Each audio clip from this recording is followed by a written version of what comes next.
Good evening. Welcome back to my aquarium. My fishies are active right now. They want to show off, I guess. I wanted to share with you guys some thoughts about the issue of violence and using violence as a means to deal with your problems, including the problem of violence itself.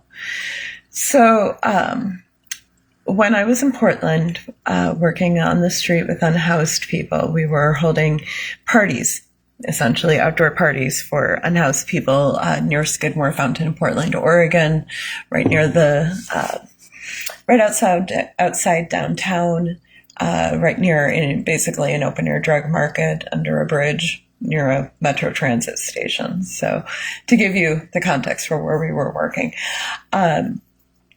And we would actually prepare food on the street. We had a grill and great big woks, some propane burners, grill burn, I don't know, whatever. We had a setup.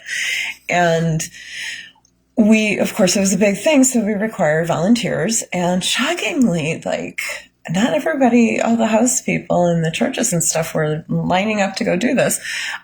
So we relied a lot on house volunteers, which was really cool because then you have the community serving the community. And also because, a lot of times when people are living on the streets, you have a lot of people who come out of foster care. You have a lot of people who've had lives where there's just been a lot of chaos. They haven't received the care and the nurturing that they require, that any human being requires to be healthy and functional.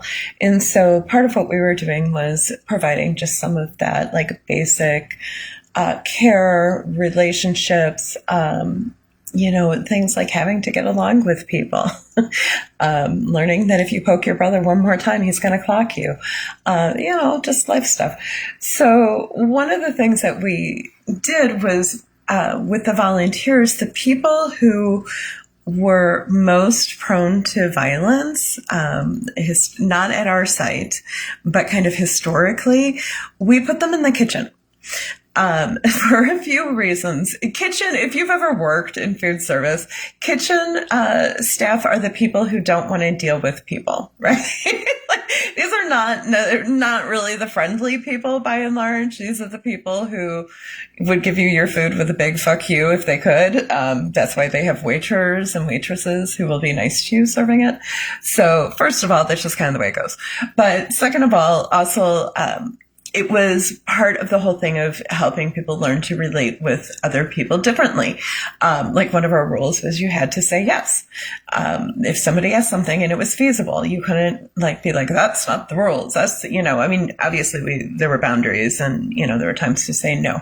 But as a general rule, if it was possible, we tried to say yes to people, which some of our people really, really, really struggled with. I actually had one guy who, because they had this need, some of them, this guy in particular had kind of this knee-jerk reaction to everything that was just violent. Why are you asking me that question again?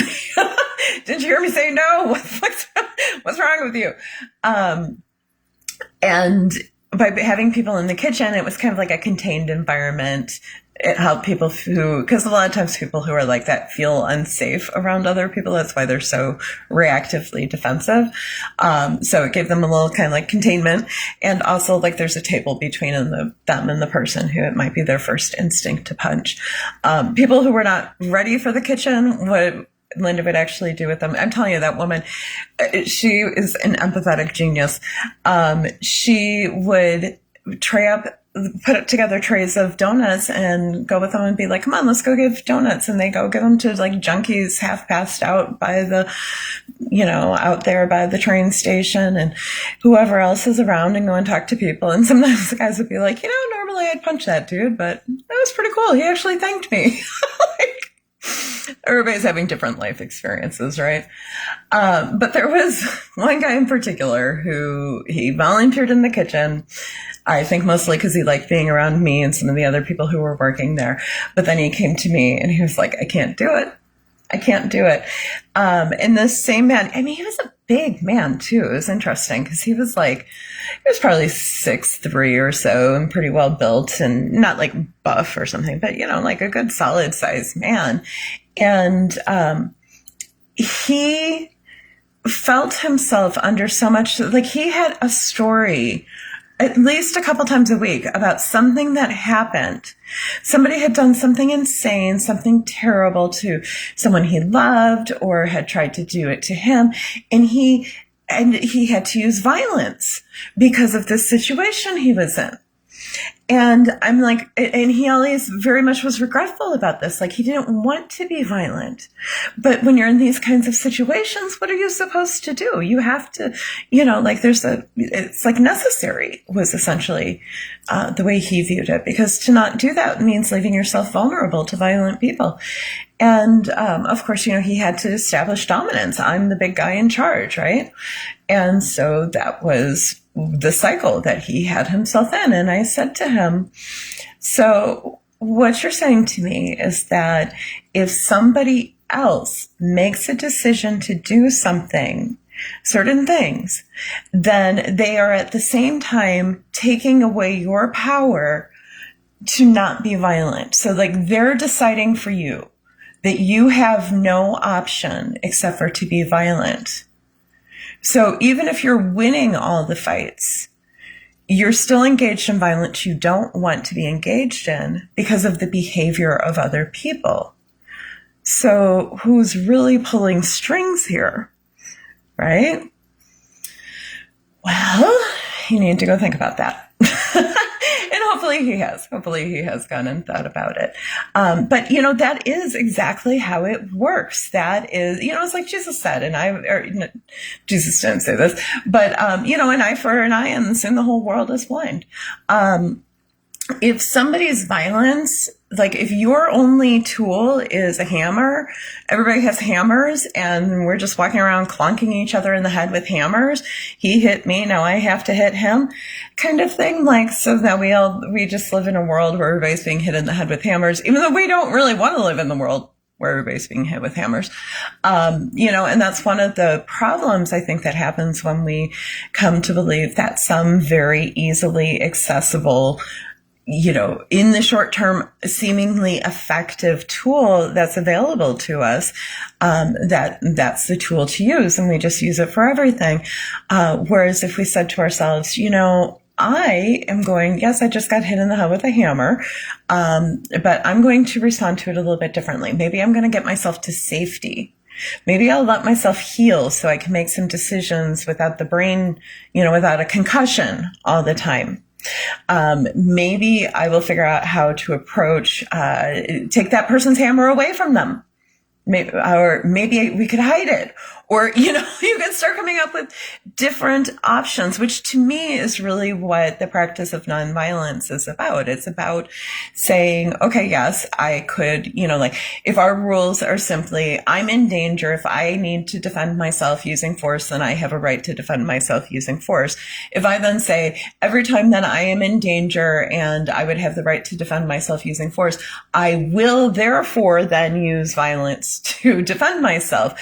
Well, then we've set up like, if they do this, then I do this. There's no choice involved, and we don't even stop to think if that's actually going to be an effective thing. Like, look at the guy who just killed the CEO of United Health. I'm entirely sympathetic to the guy's essentially functionally a mass murderer. All of these people are making these kinds of decisions. So it's not like I have great empathy for the man, but also I'm super, super, super confident that we're still going to have medical debt. We're still going to have insurance companies doing their best not to play our claims, interfering with medical care, screwing up the doctor's abilities to do their jobs, all so that rich people can be richer. That's still going to be happening. Killing this person did nothing, but we're so convinced that if we do not respond with violence, if we are not responding with force, is akin to just not responding, to just letting terrible people run around with hammers bonking us in the head. And it's just not real. It's not. So Yeah, don't be the guy walking around thinking you're the alpha male, large and in charge, but all somebody has to do is poke you, and now you're behaving in ways that you are deeply ashamed of and don't feel like you have any option other than to do. You're not even in charge of yourself if that's what's happening, you know? So don't be like that. And don't be violent. It doesn't actually solve problems. Our strength as human beings is not in our brawn, it is in our brain. So those of us who are using our brains actually are at a distinct advantage. If we can get our brains in gear, pull them out of the fear, because yeah, there are people running around bonking people in the head with hammers. This is true. But being afraid of those people isn't going to keep you safe. Getting your brain in gear will. All right. So that's what I have to say about people being violent. It's really a form of powerlessness. Be powerful. All right. I love you all. Go check out my website, The Upside Down World. Also, my friend Raju in Bangalore still needs $80 for widows in the slums there. $80. It's not that much. You guys have been listening to me ask for like a while. We can do this. If you go to my website, The Upside Down World, look at the support page. There are instructions there for making a donation. Just put his name, Raju, in the note, and I will be sure to pass it right on to him. And within hours, there will be widows on the other side of the world. Some of the most vulnerable people on planet Earth will have substantially improved conditions because of you. So, love you all. I will talk with you later. Bye.